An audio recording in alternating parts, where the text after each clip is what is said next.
Couple things before we start. First of all, I'd like to start off by asking everyone to keep a very open mind about the conversation we're going to have and the conversation we'll try to have with you.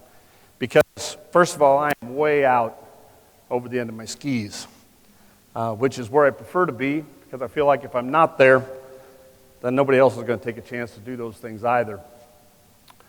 It's been about 3 years, I guess, since I started mulling over the concept of doing something from an ag employment standpoint, from a recruiting standpoint, and it wasn't until January this year when I was at the Denver Stock Show that I had a day where I wasn't doing anything, had a chance to make some phone calls, and started this program and this initiative. The not-for-profit has started, in the process of starting. Matter of fact, we should have a live website by this next week, is an initiative called New Acres. And with the whole idea of connecting people with opportunities in agriculture.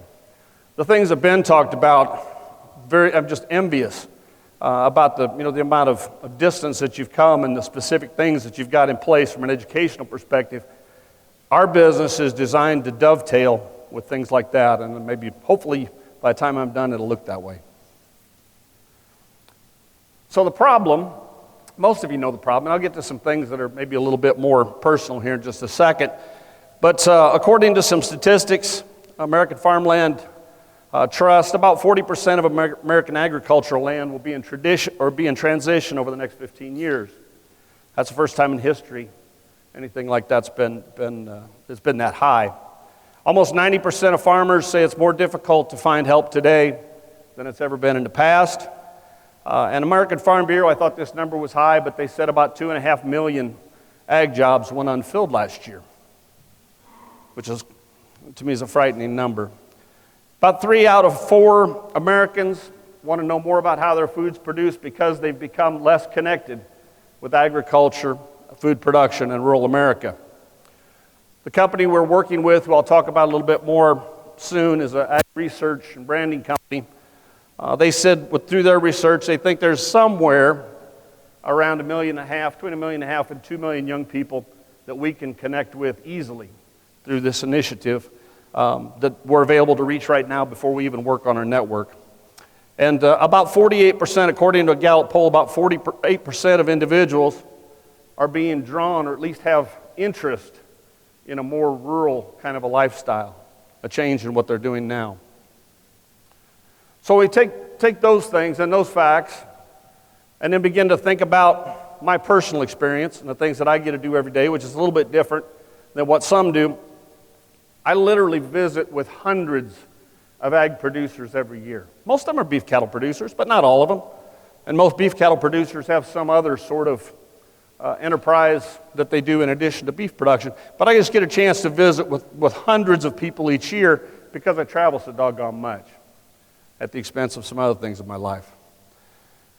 But when you talk to those groups, individuals, people, sometimes it's things like this, sometimes one-on-one, ag labor is either their number one or number two issue that they want to talk about. If you start talking about what are some threats to your business, and what are some things that are important in agriculture. If you have enough labor at your operation, then it's number two. And if you don't have enough labor resources in your operation, then it's number one.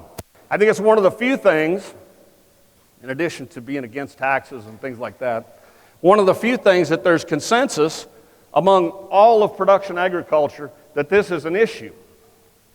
And right now, you couldn't get consensus in this room maybe that the sun was going to come up tomorrow.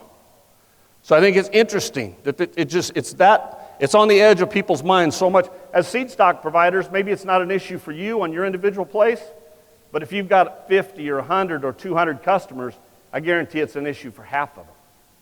And I think that's important to think about. Because one of the conversations we have, we market a lot of technology. And we have marketing services, technology services, genomic services, all kinds of things. And some of the conversations go so deep as to say, none of this technology is going to matter if I can't find somebody to help here in my own personal operation. And because we're a service organization, ASA is a service organization, Texas Cattle Feeders is a service organization, we are not comfortable saying, I can't help. Because we solve problems. That's what we do. That's why we're here. So I just haven't been comfortable with having that conversation as to, I can't help you, can't do anything. So this initiative is designed to help address that just a little bit.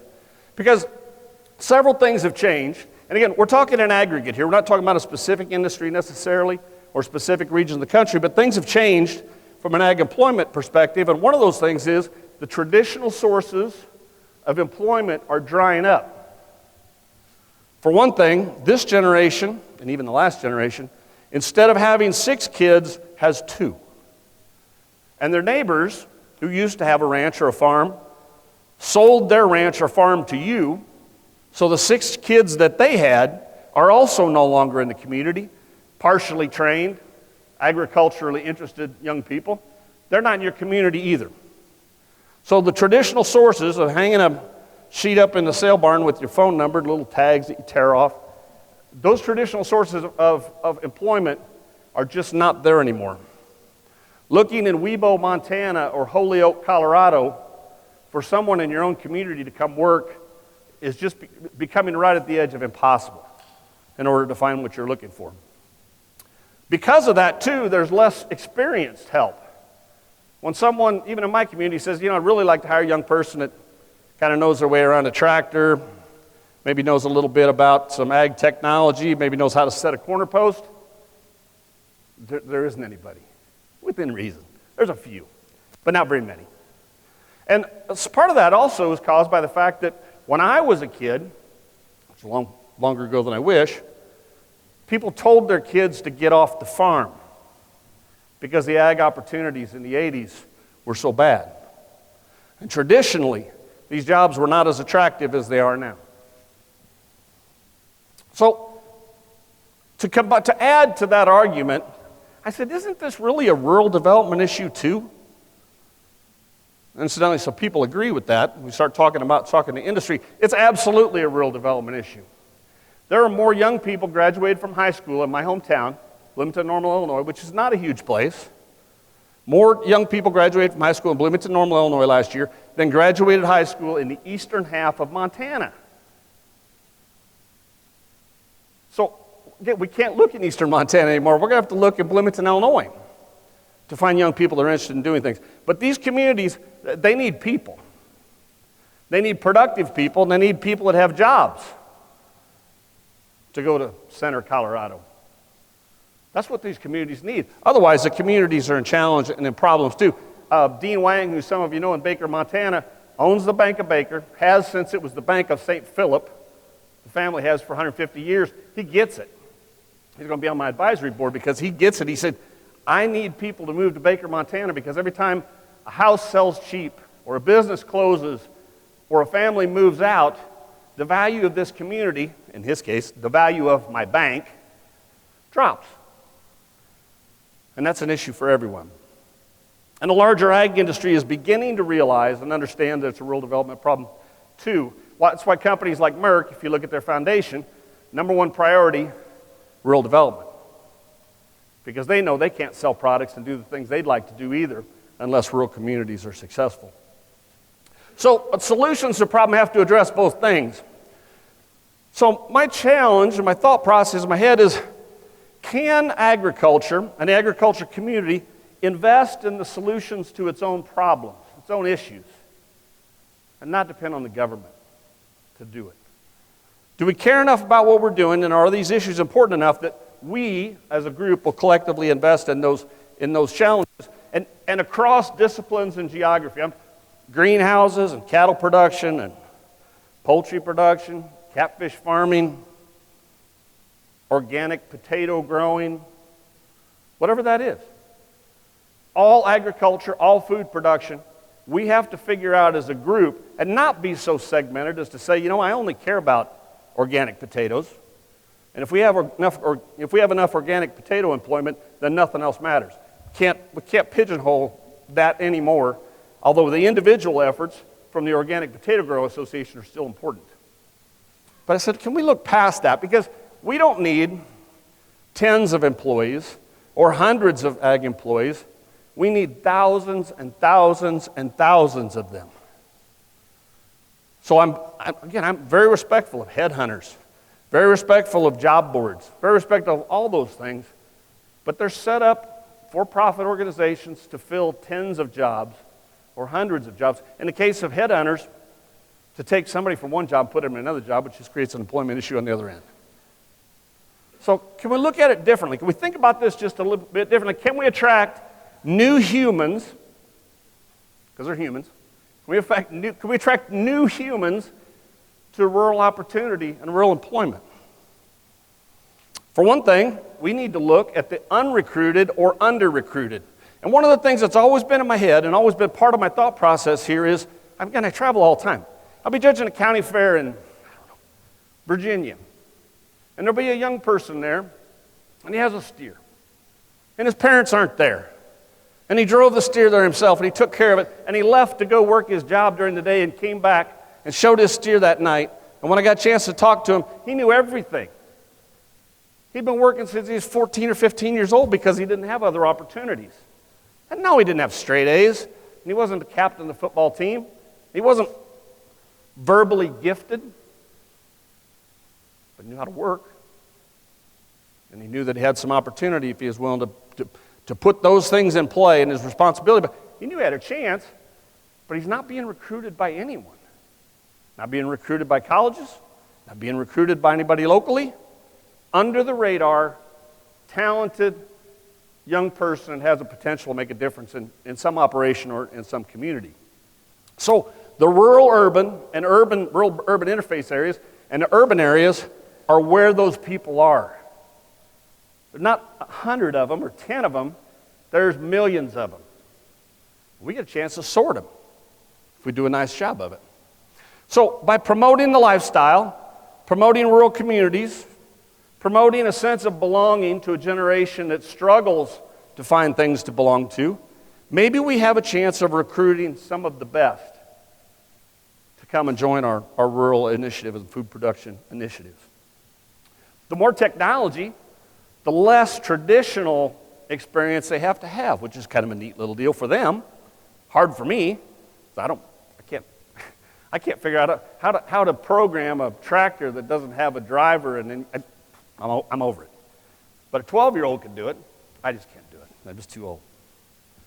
So by taking advantages of the want to change, taking advantages, again, in promoting the lifestyle and promoting belonging to people that need it, and even taking advantages of dumb things like the Yellowstone effect, which as soon as I start talking to a group like a youth organization, they go, we know exactly what you're talking about. Kids scrolling on their phone, looking at videos of drones flying over ranches going, gee, Merry Christmas.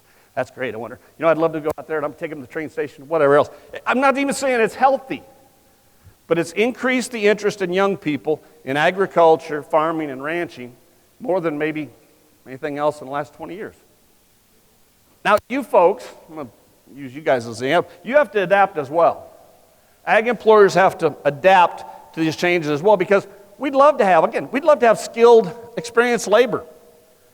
This person comes in there, they're 40 years old, they've been driving a tractor and a truck, they got a CDL, they're a mechanic, they make fence, they can spot a sick calf 3 days before it's sick. We'd all love that person. Again, they don't exist, and if they do exist, somebody else has hired them and they're not interested in losing them. Second thing is, jobs need to be promoted and not just offered. Again, go back. When I was a kid, if somebody in a neighborhood had a job open, they told 2 people, and pretty soon 6 people wanted the job. And they could treat us kind of badly and make us work too many hours because we were hard up for jobs. This is going to take promotion. If you have a job that's important to your operation or your business or whatever it is in agriculture, and this could be agribusiness too, you need to be willing to promote that job, showing all the potential, all the possibilities, the change in where you'd live and lifestyle, the people you work with. Make that job look fantastic.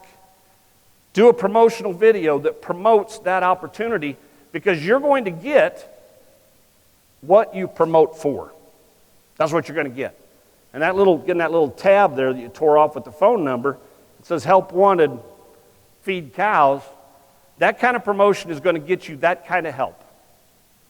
It's going to get you somebody that maybe is on parole or maybe whatever. Professional promotion has a better chance of getting you professional help. Pay is becoming more competitive. One of the main reasons why pay is becoming more competitive is really on the right side. It's still an option. It's still something that lots of you guys use for employment. The H-2A program has begun to set a base for compensation. That's helped. Because before that, it was like whatever cheapest you could get as far as labor. Benefits are improving, and you're going to have to offer benefits in order to be competitive with other employment options these days. It's crucial. And then your expectations as employers are going to have to be more realistic. I was talking to a guy, Steve Hacker set me up with a fellow, and I can't remember his name right off the top of my head, in South Dakota to visit with. That's what he does. He works with employers and says, you can't do that anymore. You can't say that to your employees anymore. You can't expect them to work 100 hours a week anymore because that's just, you will not be able to retain employees. We had a great discussion. I'm still going to stop by and see him next time I'm out there. But that's what he says. These folks are not you. And they're not your kids. They're employees. And if you went to work for somebody else or went to work in industry somewhere else, they wouldn't expect you to work 100 hours a week either. Now, maybe you find the right one. Maybe you find somebody like me who's just like, I don't care. I work 10 hours a day. I don't care. I like it. But you can't expect that. That expectation can't be there. Because it's a unique place and time, and I think maybe that's why I felt like the opportunity was now. And it was time to take advantage of some of these things. Got huge changes of food production systems, again, particularly from a standpoint of technology, even size and scope of operations, less owners, more employee kind of thing, so therefore there's more options there. In an industry that struggles to change, that is an uncomfortable place to be, and I know it's uncomfortable for a lot of you guys. Again, historic opportunities, I think, for participation, and there are folks who are absolutely looking for a new trajectory in their life, to do something truly different and leave the situation that they're in. If you lived on the outskirts of Minneapolis, or Washington, D.C., or Detroit, you might want out for lots and lots of reasons. Can't blame them for that. And maybe, just like my great-great-grandparents migrated here to take advantage of opportunities from situations that were rotten in the German-French border, settle the land, farm the land, and produce food, maybe we can organize a mini migration of new young people who are interested in taking advantage of opportunities and interested in earning those opportunities. So the initiative is called New Acres. Through lots of conversations and working with some different people, decided to organize it as a 501c3 because there's no reason for anybody to get rich trying to solve a problem, in my opinion. That's my own opinion. I know some of you are like, well, that's dumb. But in my opinion, that's how it needs to be. And the only way that we could begin to try to build consensus among different segments of agriculture was to do it as a not-for-profit. So that's what we did. The idea is to fund solutions for production agriculture by using funding from production agriculture, which I think everybody can kind of agree that, again, that makes more sense than some other options. The other idea then is to search and recruit from where people are instead of where they're not and wish they were. That, I think, is novel. And so the idea is to build an easy-to-use and inexpensive pipeline to help people communicate on one side of the pipeline for potential human resources, and the other side of the pipeline, human opportunities. No more difficult than that. Matter of fact, when I started talking to Majority Strategies, the one guy says, the CEO says, you're kind of like developing a dating website. I said, call it what you will. Maybe it's not a new idea from that regard, but I think it's a little bit unique when we start talking about these kind of things. So, work with young people, recruit young people who are interested, try to find the most responsible and the best among them, and then work with ag employers to consider changes on their end of the pipeline as well. The other part of this is the communication networks already exist. There are youth organizations that communicate well with their young people. Ben just talked about the Texas cattle feeders. they've already got an organization that connects young people to employment. If we can help, from a broader perspective, connect young people with Texas cattle feeders who then connect them with employment, then we can work synergistically with networks that already exist. Because again, we're not in anybody's way.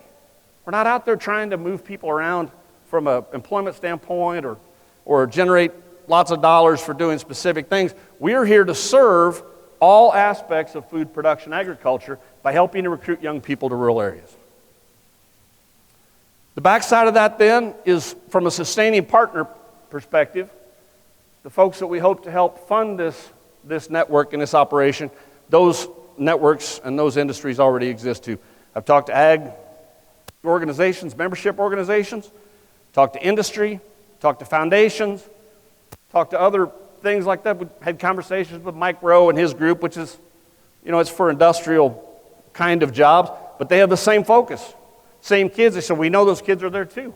Can we co-promote? Absolutely, we can co-promote. We're after the same things. We're trying to do the right thing. So our primary partner is a company called Majority Strategies. Anybody ever heard of Majority Strategies or Parable? They actually started off as a political promotional business that promoted candidates all the way up and down the RNC. Now they do more business development, branding, business creation kind of things. And the head of their ag initiative program is a young man named Colson McCoy. He's 30 years old, 29 years old, past National FFA president, which hasn't heard anything. And he loves the idea enough that he's tied in with us and helping us all the way through. We're funding the startup because I think it's important. And that's what we do. Again, the website's targeted. I've got a final proof of the website that showed up today. I haven't had a chance to open it up because I've been paying so much attention to this nice program, Chip. The interest from ag organizations and industry initially has been tremendous. When it comes time for them to write a check, we'll see if that interest stays there. But between foundations, we've got all kinds of options for funding, and because of the way we've structured it, it's not going to take that much funding. So, again, this is just a couple pages here from a brochure that we put together. Again, trying to promote the opportunities on both sides of things and find life-changing careers in agriculture. This slide, which you probably can't read, but it's the stuff you have to do for these kind of things. But our mission statement says that labor is the foremost challenge facing the future of food production in our country and the long-term prosperity of rural America. Our mission is to unify and mobilize the agriculture community in an unprecedented effort to combat the labor crisis threatening the agriculture industry by connecting farmers and ranchers with individuals eager to work. Pretty simple stuff.